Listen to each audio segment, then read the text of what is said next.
Camera গাড়ি লোকে দেখা আছে।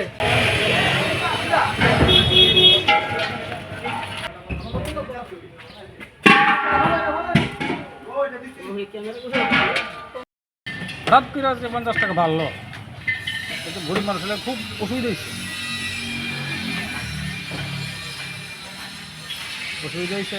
কিছু লোকের সুবিধা হয়েছে, কিছু লোকের অসুবিধা হয়েছে। হঠাৎ করে বাড়াটা কিনছে,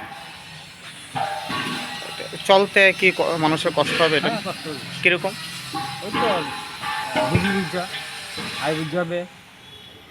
তো হঠাৎ করে যে 50 টাকার বাড়তিরা, এটা কি বেশি না কম? বেশি না, আর একটু কম বাড়লে ভালো হতো। তো এই ক্ষেত্রে গরিবরা যারা আছে তাদের কতটুকু অসুবিধা হয়ে পড়তে হয়? অসুবিধা কিরকম পড়তে পারবে হয়? ওই তো 20-30 টাকা বাড়লে ভালো হতো। না, এই সরকার আমলে মানে এইভাবে গ্যাসের দামটা কি বাড়ছে না আগে সরকার আগের দাম বাড়ছে, কি করবেন? সরকার তো গরিবের সরকার বলে। গরিবের সরকার বলে, হ্যাঁ, তা আজকে এটা এইভাবে দাম বাড়তেছে, গরিবে কীভাবে চলবে মনে করে? এখানে দুজনে তো আর সমাধান করা যেত না, এটা আন্দোলন চালা যেত।